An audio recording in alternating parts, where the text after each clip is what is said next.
এই বাচ্চাগুলো যারা স্টুডেন্ট আছে তারা বিভিন্ন জায়গা থেকে এসেছে।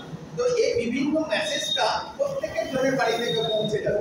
অবশ্যই বাড়িতে আলোচনা করবে। মেয়েরা সবচেয়ে বেশি দরকার তোমাদের, কারণ মা হওয়া সবচেয়ে বড় কষ্টের আর বড় দুঃখের, নিজের ঘর কিছু হয় না। তো সেই কারণে এই টেস্টটা এমন একটা গুরুত্বপূর্ণ টেস্ট, যা আমরা কখন ডাক্তারখানায় যাই যখন কিছু শরীরে কিছু হয়।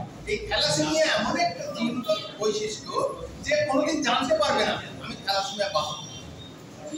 এই বাহকটা যখন আরেকটি বাহকের সাথে বিবাহ করবে তখনই তার খেল শুরু হয়ে গেল।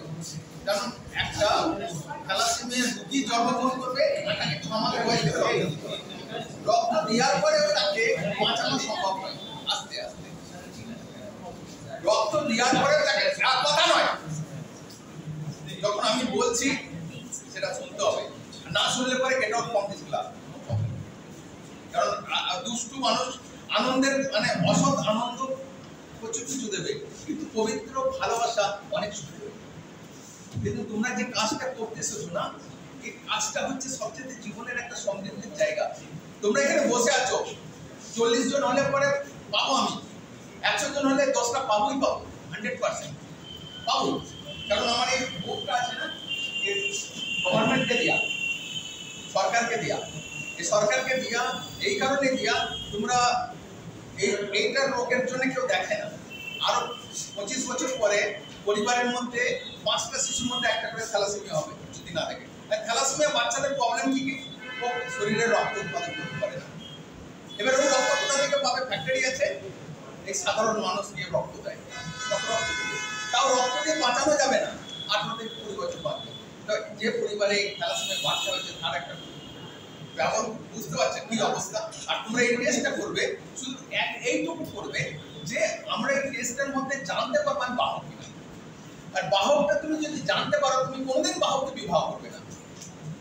আর কিছু না, এটা সচেতনতার একটা লড়াই, আর কিছু না। এইটা করতে গেলে বাইরে 1200 টাকা মতো লাগে, এখানে ফ্রি অফ কস্ট, সরকারি উদ্যোগে হয়। 1 মাস পরে তোমাদের রিপোর্ট আসবে, প্রিন্সিপাল স্যারকে দিয়ে যাবো, আর ওটা খুব যত্ন সহকারে রাখবে। যেমন সার্টিফিকেট রাখো না পাস করার, সেরকম যত্ন সহকারে ওটা দরকার পড়বে। মেয়েদের ক্ষেত্রে এখন ম্যান্ডেটরি হয়ে গেছে, সরকারি হসপিটালে প্রেগন্যান্সি মায়েরা যখনই ভর্তি হবে আগে থ্যালাসেমিয়া টেস্ট হবে।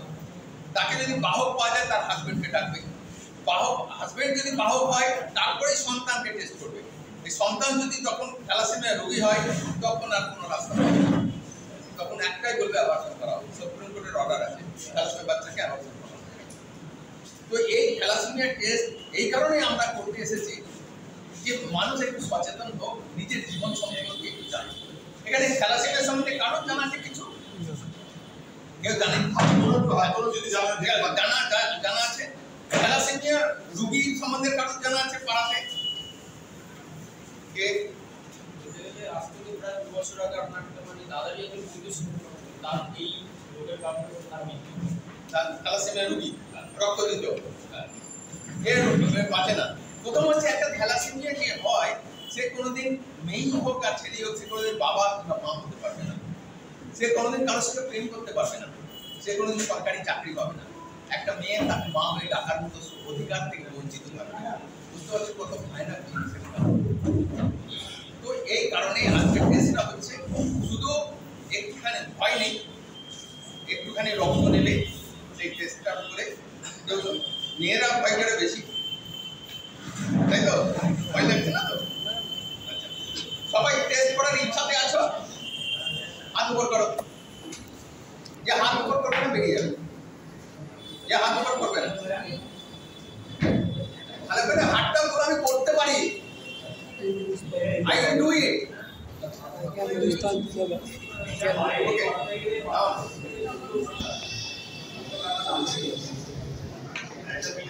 Okay.